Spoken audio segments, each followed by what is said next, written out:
It is the middle of summer here in Ontario and I've got basil coming out of every corner of my garden. I actually picked all this yesterday and put it in the fridge overnight, and we'll make a sourdough pesto pizza out of this. We're gonna make one in a cast iron pan and one in the wood oven. So I've kind of got basil in every corner of the garden and you can see that it's nice and healthy. We've stuck it into all the little extra spots where there could be basil. You can see it kind of growing up here. There's one right there, and all these other herbs. So what I like to do is plant basil over the course of the summer, and then I'll harvest it all out, make some pesto out of it, freeze that, and then make another round. But I thought this would be a good opportunity to make a little flatbread with it, or a pizza, if you will. I don't have pine nuts, so it's not gonna be a traditional pesto, but you can definitely do that if you want. In my garden, I've harvested some stuff early, peas and some spring crops, and I've actually planted more basil in place of it. So you can see here, there's my next round of basil, and I'll go in there and just top these plants. And by top them, what that looks like is I'll just pinch off the top like this, and then that's gonna double up and send a couple shoots. And in no time, this whole bag will be full of beautiful, fresh basil.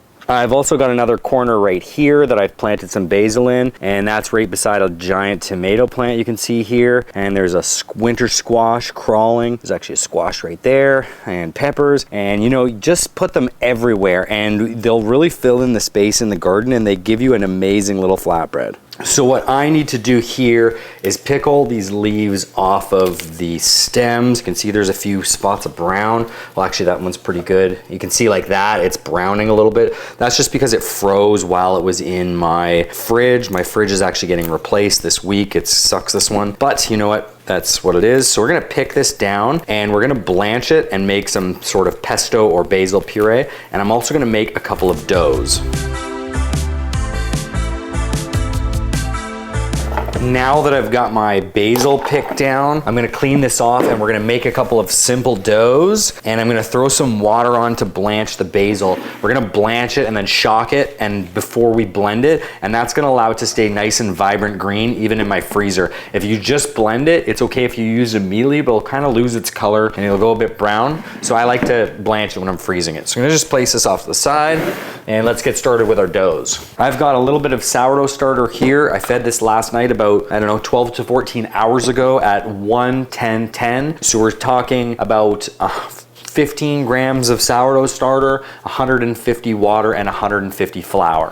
I actually happen to have a couple recipes here, and we're gonna make a sourdough cast iron pan pesto pizza along with a little wood oven flatbread. So we're gonna start with the cast iron pan because it's easier to mix. I'm gonna need a large bowl. I'm gonna get some warm water. All right, I've got some water here that's 34.5 degrees Celsius. So we're gonna start by adding 222 grams of water. Next up, about 90 grams of sourdough starter. There's 90 exactly. So you can see here, mine floats in the bowl, and that's a good sign of a ripe sourdough starter. So I'm just gonna mix this up with my hand and sort of break up the starter in the water. Feels a little bit warm, but it's cool in my house right now. It's raining outside. That temperature is gonna come down.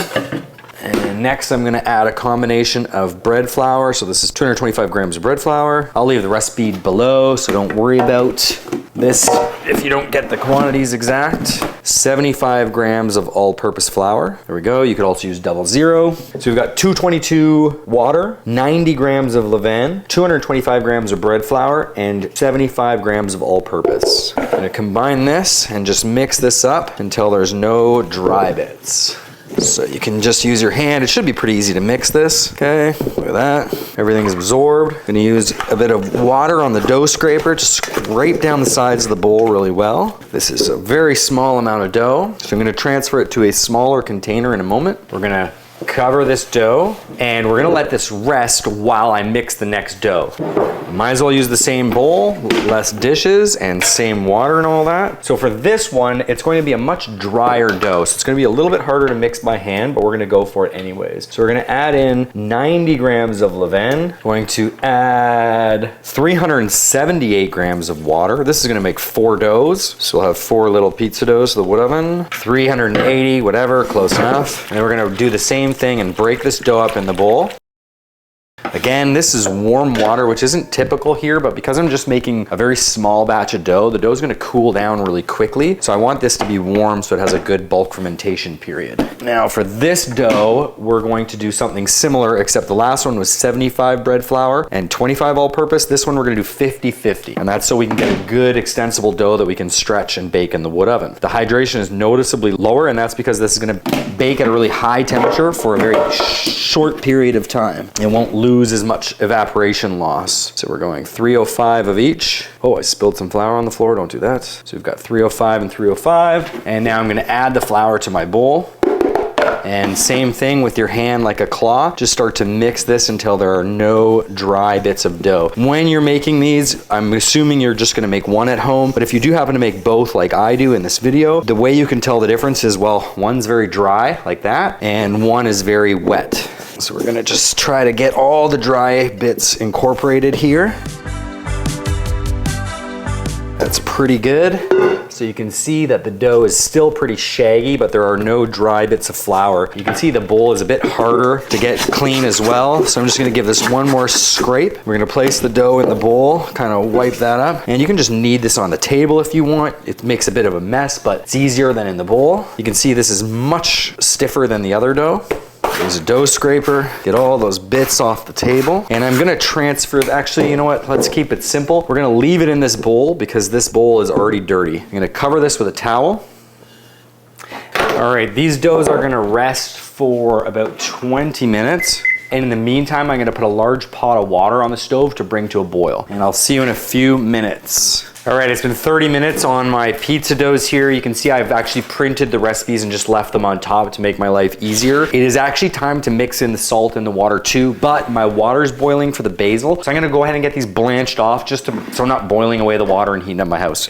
So let's take this over here. So this is a technique that I learned while working in restaurants. Essentially, it's called big pot blanching. We got a big pot of water, we bring it to a boil, we blanch the vegetables, green vegetables usually, in salted water, cook them until just cooked, and then shock them in cold water. Now, normally in the restaurant, you're doing this so that you can serve them later on, and it speeds up the service. They're nice and vibrant green. Here, as I mentioned, we're doing it so that the pesto or the basil puree, whatever you want to call it, doesn't go brown after we freeze it. So to start, I've got a large pot of water on the stove, and I'm going to salt this heavily. You want enough salt so that it seasons the basil as you cook it. Maybe don't try this at home, but I usually just take my finger. Okay, that's good. And we're not going to add all of this at once because that would be too much basil. We want this to stay boiling or stay hot anyways. Now, I'm going to actually add the rest of this just for save some time, but I don't want to add all of it because look, I've still got all of this. We're gonna allow this to cook for about 30 seconds. You're gonna see the basil.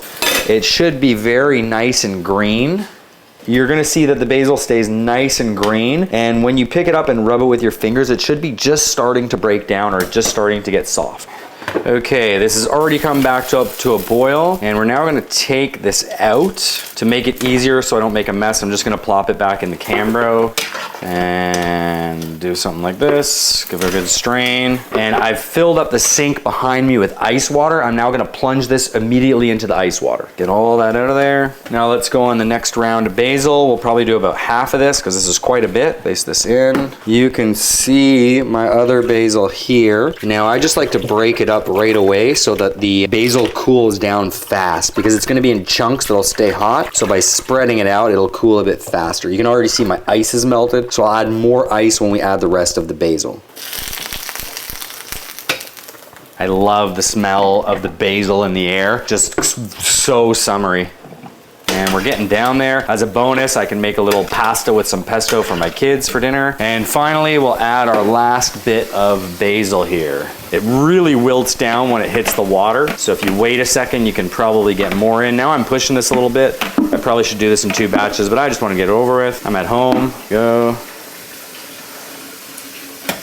I just finished blanching the basil, and we're gonna mix the salt and the oil into both of our doughs while the basil's cooling in the sink. So I have my cast iron pan pizza and my wood oven pizza dough here. I leave the recipe with it so I don't mix them up, although you should really be able to tell which is which. And you know what, I just mixed them up. Actually, it's like this. This is the wood oven one, the stiff one, and the soft one is the pan pizza. So what I'm gonna do now is we're gonna mix in the salt into both doughs using a little splash of water, or in the recipe it's called water 2. And it's only getting 7 grams of salt. Just make sure, what is that saying? Measure twice, cut once. There we go, 7 grams. And for water, we just need 24, little splash.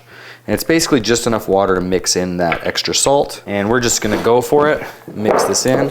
So just squish the water and that salt brine water into the dough. And I'm just using my hand to sort of pinch through the dough and work it in the bowl. So you can see the dough is kind of split. But once I knead this a little bit, it'll start to come together. The salt almost makes like a layer in the dough. You can see that. We'll come back together. Just be diligent here. There we go. Look at that. It's already coming together for us. And you want to make sure that you can't feel any of the salt granules here. So once the salt is mixed in, take your wet scraper and scrape down the sides. I'm going to cover this up for a minute and mix in the salt into my wood oven dough. So we're gonna do the same thing here. You can see this is much, much stiffer. We're gonna add the salt. To this one, I'm gonna add about 12 grams of water, much less percentage there. And same idea, you're just gonna wanna knead this and work that salt into the dough. You can see the dough doesn't look like much right now, but with some proper kneading, you'll get there. And the water too really helps to sort of melt that salt into the dough. You can do this on a machine if you've got one, but mixing pizza dough by hand is really nice. It makes a really nice, easy to stretch pizza dough. I can still feel that salt in there, so I'm just gonna keep going with squishing my hand right through the dough, get it all soaked up into that dough. You can see the dough is getting stiffer now, and I don't feel the salt. It's not the smoothest dough ever, but it's just enough to get me to the next step and all the salt absorbs. So we're gonna now move this back to the side, and I'm gonna go back to my first dough. So it had about a 5-minute resting period, and now we're gonna mix the olive oil in. To save the dishes, I'll just measure it right on here. Just a little splash of olive oil here. We want 7 grams, which isn't a lot. There we go. That's actually 8 grams, but whatever. And now continue to mix this into your dough. Sort of knead it into the dough.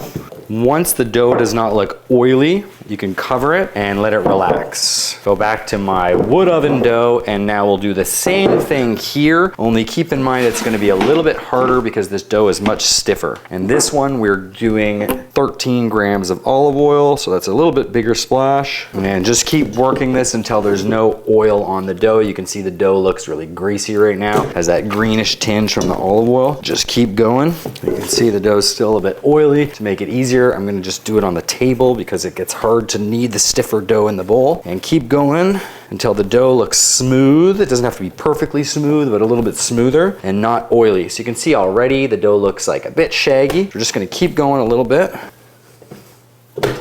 All right. You can see the dough isn't quite smooth yet, but with a little bit of rest and a couple of folds, this will be really easy. So to downsize the container, I'm gonna flip this into a lightly oiled Cambro, and I wiped the extra oil out. I had a little bit too much. I'm gonna place that in here, place this lid back on, and 3 hours is gonna be on both doughs. Timer set for 3 hours. That's gonna be our total bulk fermentation for both doughs, and both doughs are gonna get a few folds. Now, I didn't take the temperature for reference. This one is 26 degrees Celsius. So if you remember, we use that warm water, but the dough temperature really comes down when you're exposing it to air. And this one is 26.1, so they're pretty much the same. So we're gonna set these off to the side, and I've made a little bit of a mess here, so I'm gonna get all this cleaned up real quick. And I'll be back in 30 to 45 minutes for our first fold. So we're just gonna do 2 folds on both of the doughs, and we're gonna do it at about 45 minutes and then after another 45 minutes. In the meantime, I'm gonna clean up my mess here, and I'm going to get my basil out of the ice water and start to wring out the excess water, and I'll show you how to make the pesto. Basil's out of the water, pizza dough's been resting for about 45 minutes, and I'm gonna give it a first fold. So for the stiff dough, it's really easy. Just pick it up and fold it onto itself. I call this a taco and turn. Just sort of tacoing the dough together and turning it into a nice tight ball like that. So you can see it should be getting anyways in your hand really smooth and hold its shape really well. Pretty easy. We're gonna give our pan pizza a fold. Using wet hands, grab one side of the host, stretch it up as high as you can, and fold it over onto itself. And just repeat that, working your way around the bowl. Once you're done, you can pick the dough up, and it should come into a nice ball just like your other dough. Put the lid back on or the cover back on or whatever. And we're gonna place these off to the side, and we'll give them a second fold in about an hour when there's an hour and a half left in the bulk fermentation. All right, so our doughs have about an hour and a half left. That's about roughly 50% of the way through the bulk fermentation. I set them off table there, off to the side. So I'm gonna give them a quick fold, and then we're gonna make our pesto. So I've kind of got everything ready here. First things first, let's give our doughs a fold. There's actually an hour and 35 minutes left on the timer, but not a big deal. So just pick it up and kind of squish it in your hands like this until the dough tightens up. You can already see it's a nice tight ball there, and place it back into our container. With this one, I should need a bit of water. Going to do the same thing as our other fold and just kind of stretch the dough up.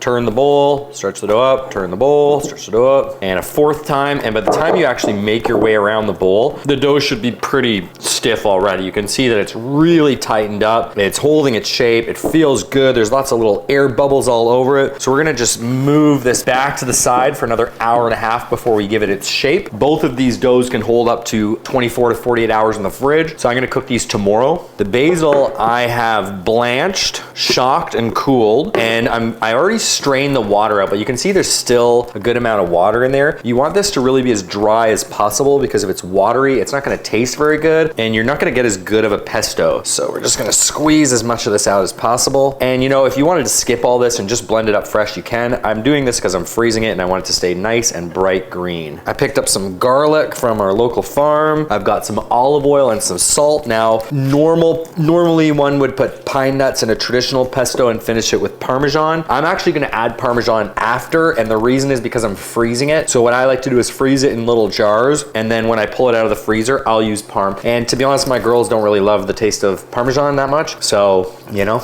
Now I'm gonna chop this up, and this is just gonna help it blend faster. So I'm just gonna go over this with the knife, and this is gonna save me a bit of time and the blender. It smells amazing. You could actually do this with any herb, or you could mix herbs together if you want. You could make a straight herb puree. This is just a great way to preserve the summer. My girls both love pesto for pasta, pizzas, whatever, and this is gonna make quite a bit. So we're just gonna chop that all up. Next, I'm gonna wash my hands, get rid of this, and we're gonna meet at the Thermomix. All right, so we are using the Thermomix here today. This is kind of like a fancy blender. It actually has a scale, so you can weigh ingredients right into the bowl. You can use all these presets. In Europe, when I was working in Michelin restaurants, you always had these. And then when I was working for Daniel Boulud in New York City, we had one, but I don't think they're very common here in Canada. I got one because I love it. It's a little bit more versatile than a blender, but you can also just use your regular blender. So I'm gonna start by placing the lid on it, and we're gonna put about half my garlic in here, a good glug of olive oil, and now we want to make sure that this isn't a loose puree. We still want it to be a bit thick. I want to blend the garlic first. So first, we'll just place this on, and we'll turn this on. Oh, software update later. Let's do that later. I got a lid here to prevent splashing.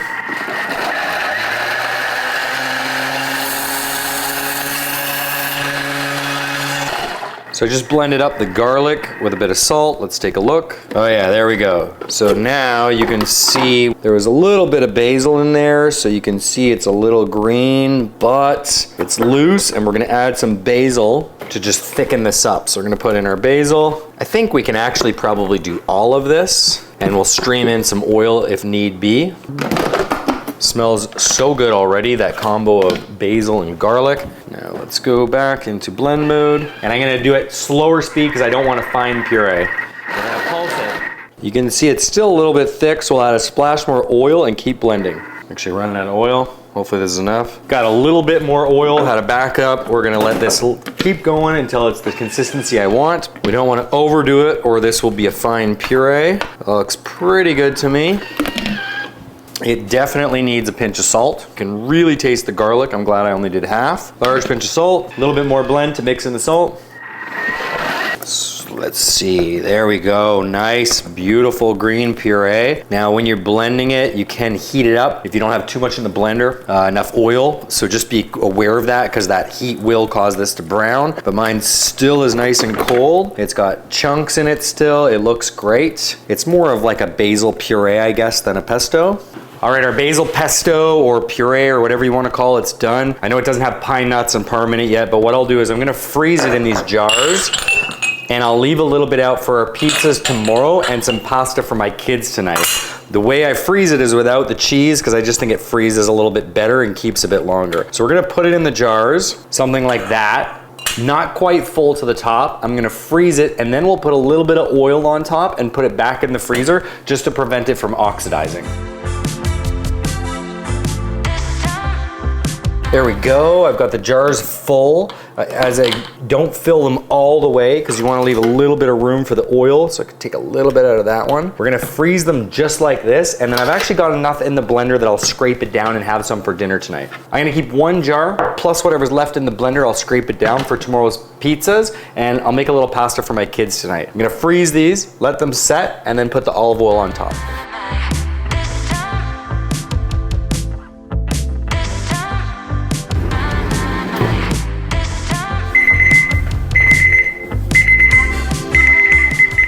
All right, 3 hours bulk fermentation is up on our pesto pizza doughs, or we've got our softer dough or our wetter dough here, and then we've got our firmer dough. Now, to save some space in the fridge, I'm actually gonna shape this dough into here. So to start, we'll take this dough out, place it on the table, and then we'll shape this one. We need a dough scraper. Man, this is really easy. It's kind of like a pre-shape. We're gonna take this out onto the table, okay? And I'm just gonna use the dough scraper to round this into a ball.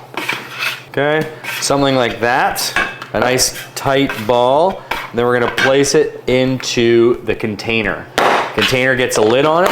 Place it back here, and now we'll shape this one. So this one is a little different. This is gonna be 4 280 gram balls. If you're just making it for yourself, you can absolutely just cut it in 4. I'm gonna put them on the scale and try to get them close. All right, so we're gonna cut this in roughly 4 pieces. That was probably not very accurate. 4, they're way off, but that's okay. We'll fix them after. So that one's way over.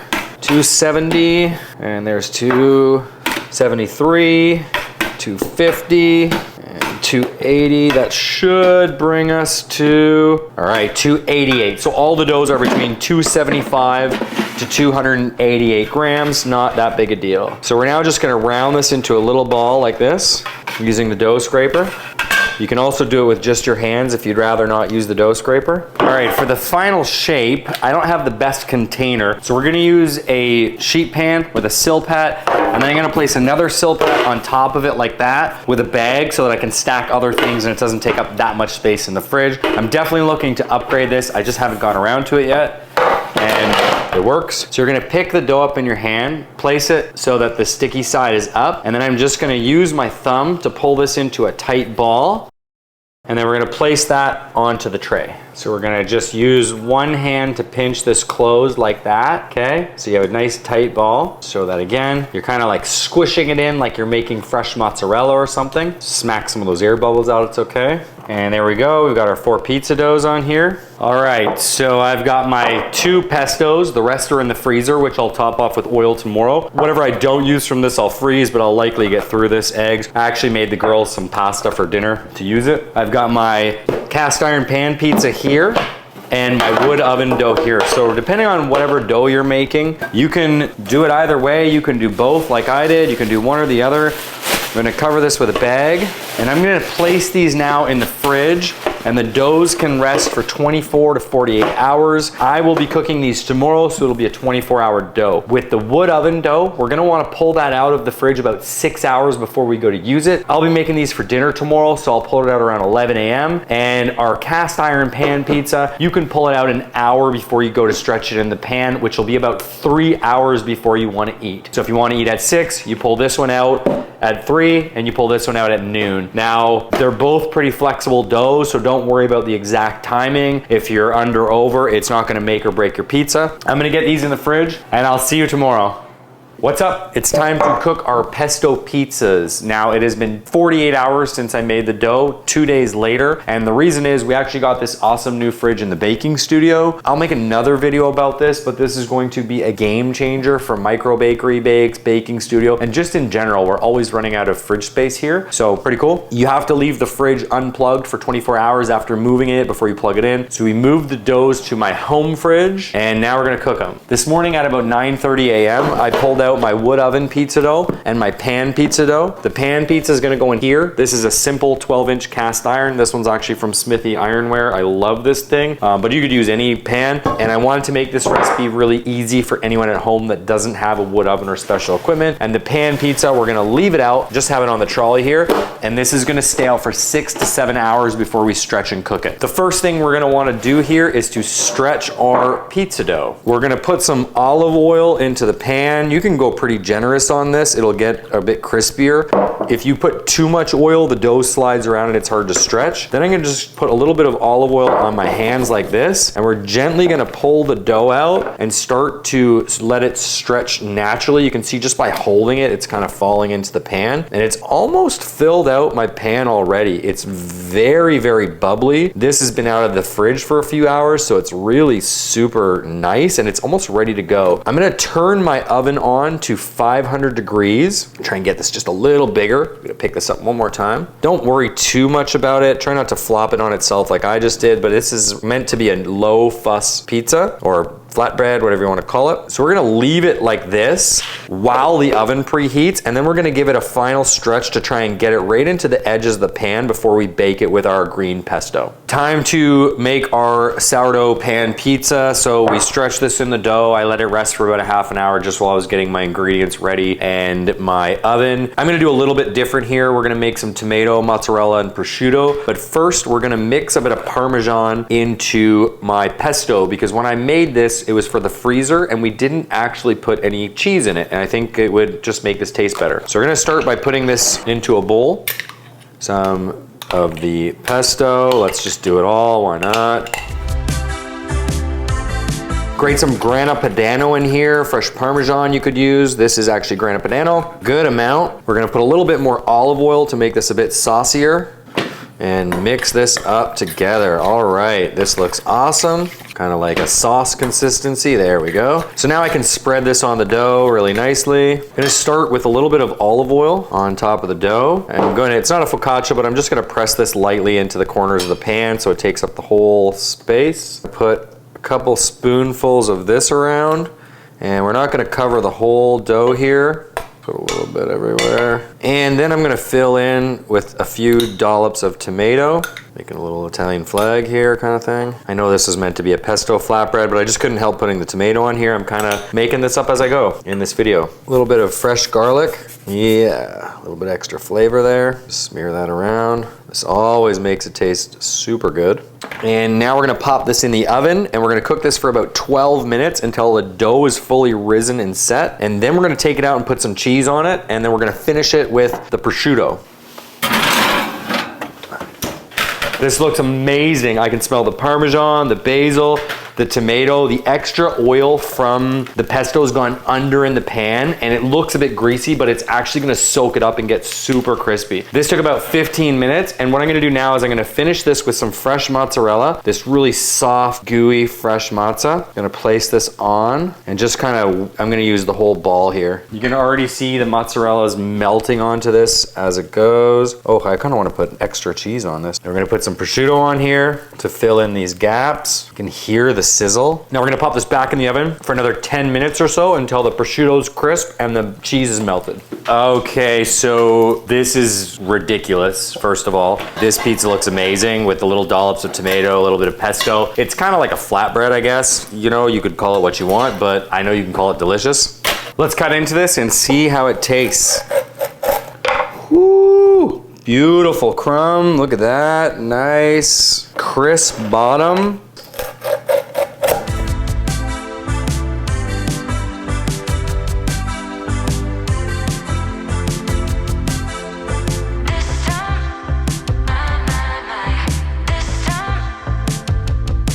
Pan pizza's done. Next we're gonna cook the wood oven pizza, but I'm probably not gonna be that hungry after this, so we'll give it a few hours and let's try this.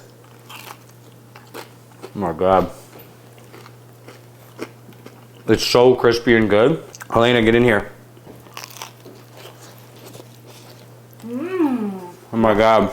So this pizza is so good. I love how the base is just super crispy. You can hear the crunch. The interior, because it's thick enough, is still really soft. You've got that salty prosciutto flavor, the melty cheese, a little bit of acid from the tomato, and then that vibrant, bright basil flavor from our pesto. And then couple that with a little backdrop of umami from the Parmesan. This pizza is gonna be really hard to beat. I love wood oven. I don't know if we can do better than this though.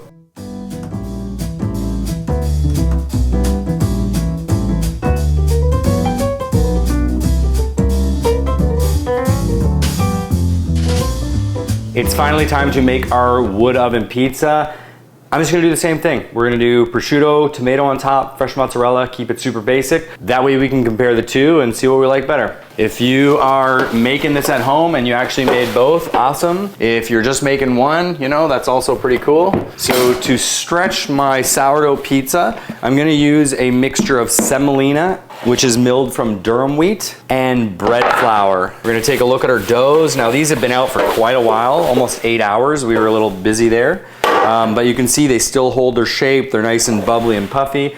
And that's one of the beauties of sourdough. So what we're gonna do, I'm gonna remove this bag, we're gonna get rid of this tray, and we're gonna dust the top of these with semolina, and then we're gonna stretch our dough. I'm gonna dust all of these with a little bit of semolina. We're gonna take our dough off the tray, upside down in my hand, and then place the wet side down in that semolina. And I'm just gonna place the rest of these off to the side covered, so that they don't dry out and get a skin on them. Press down on the dough to get all the gas out of it. We don't want that big bubble there. Make sure that it moves on the table, and then you're gonna pull and slap it back on the table. Pull, and we'll do this a few times, and you can see the dough is already getting bigger. Now, I'm not the best at that, but another easy way to do this is to pick this dough up and just rotate it in your hands and let the gravity do the work on the dough. So you can already see, whoop, don't get it stuck there. You can already see we're getting bigger. Now with the back of my hands, I'm just gonna rotate the dough around a few more times to try and get this a little bigger. Oh, you can see it's really stretching out easily. It's nice and relaxed, this dough. Go a little bit bigger on this side. Beautiful.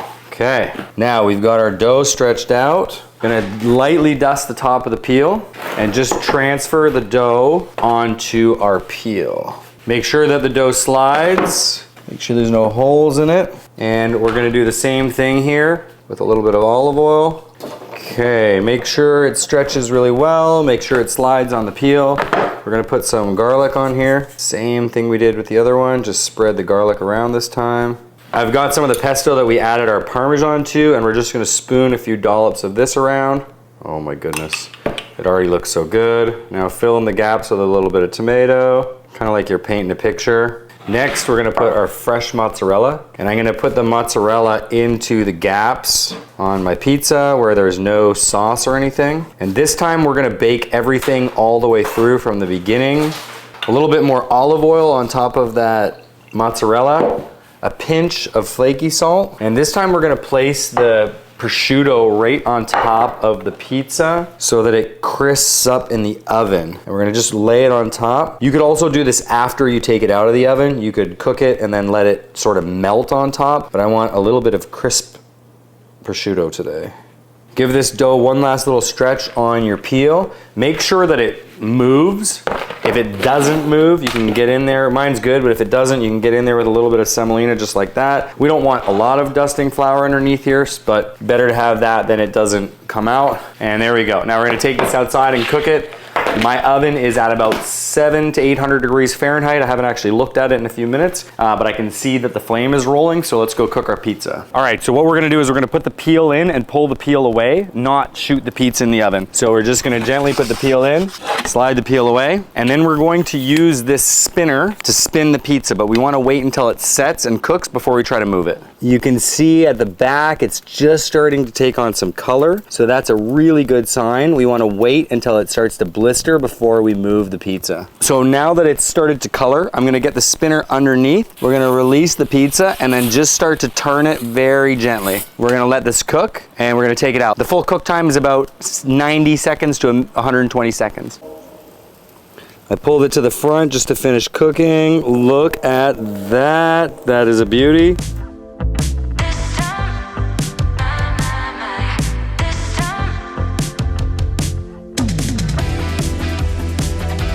This pizza looks amazing. I put it on a cooling rack so that it doesn't get a soggy bottom because we're not gonna eat it for a few minutes, but you can just see the oil from the pesto is dripping. The prosciutto is nice and crispy. Let's take this inside and eat it.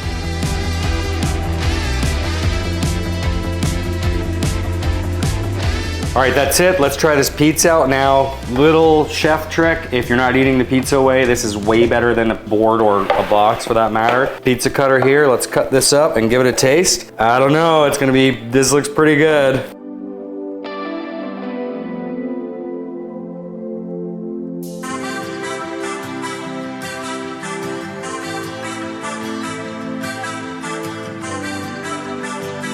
All right, taste test is on. Let's see what we like better, pan pizza or wood oven pizza. Let's go.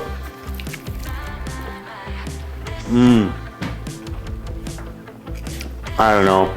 This is amazing. I can't decide. If you like this video, do me a favor and subscribe to the channel. It helps me grow and other users find me. I'm gonna need a minute with this pizza and I'll see you all in the next video.